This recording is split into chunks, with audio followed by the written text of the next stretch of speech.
Scott described the Scottish landscape as a land of mountain and flood in his full romantic flow, and we all know what the Scottish weather can throw at us. Large amounts of rainfall makes its mark on the land. It can be unruly, wild and destructive. But for centuries, people have been exploiting what water does naturally and using it to their advantage. Some of the best examples of that are the hydro schemes of the 40s and 50s, where man harnessed the power of water on a vast scale to bring electricity to the Highlands. But size isn't everything, and today I'm high in the hills above Aberfeldy to visit a hydro scheme on a smaller scale.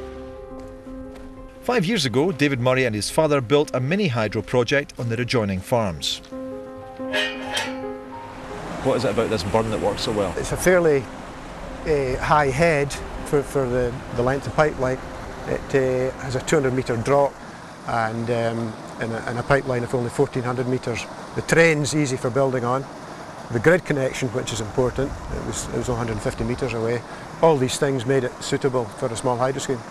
So this is the top half of, or the top part of the scheme itself. I was expecting to see a lot bigger sort of visual impact, but it seems a fairly small setup here. There's not much you can see.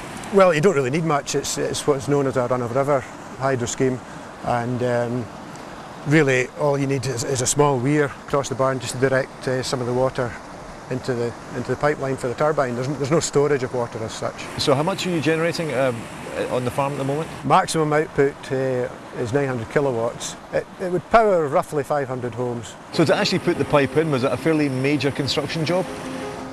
It wasn't too bad. It was fairly easy going. There was a lot of big boulders at the top here, which some of them had to be broken up, but once we got out of the actual barn itself, it was fairly straightforward.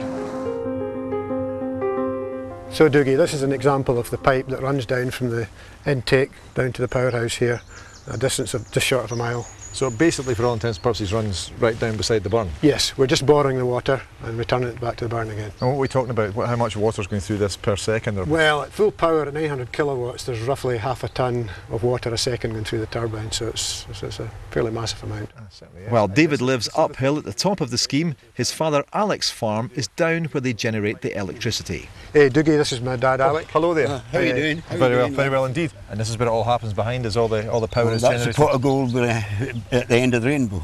So have you inspired other people in the area to do similar schemes? I would like to think so, yes. There is quite a number of schemes ongoing, 6 or 7 schemes ongoing at the present moment.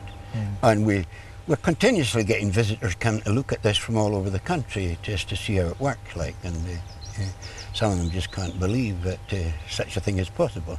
Do you think if a lot of the burns, because there are many burns in Scotland that have got drops like that, if they were utilised, we would be in a much happier position as far as energy production is concerned? Well, 2 years ago I got a hold of a OS map, and I reckon that there's 600 burns that could be utilised, and if the whole thing was really looked at by the Scottish Government and the whole thing quickened up, that we could be producing 54% of the Scottish domestic need.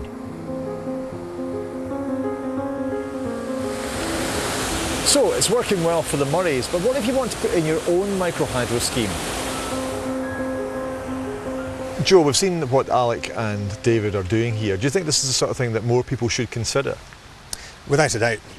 The circumstances now with the economics of putting these schemes and the political landscape, which is very encouraging for it, means that those people who are lucky enough to have a situation where they've got a good area of land and a good drop from top to bottom, they will find that it's much more economic now than it was just a few years ago.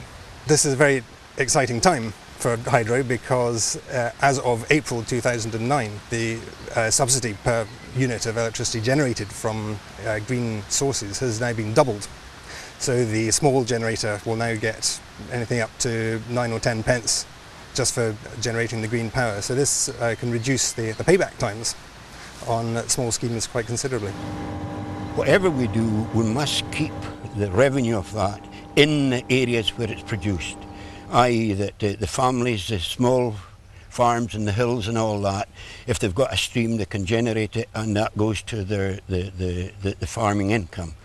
And what I call total land utilisation. The viability of our hills and straths can once again be achieved by this very purpose. For David and Alec, their scheme is real micro-generation across the generations. Now there appears to be lots of potential for mini hydro in Scotland because, let's face it, there's plenty of water. I'm on to a winner. I don't know what's right and what's real anymore. I don't know how I'm meant to feel anymore.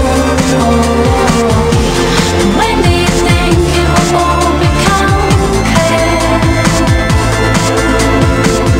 'Cause I'm being taken over by a fear.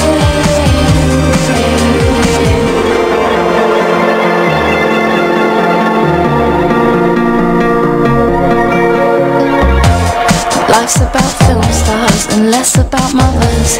It's all about fast cars and cussing each other. But it doesn't matter, 'cause I'm packing plastic, and that's what makes my life so fucking fantastic. And I am a weapon of massive consumption, and it's not my fault, it's how I'm programmed to function. I look at the sun and I look in the mirror. I'm on the right track, yeah, we're on to a winner.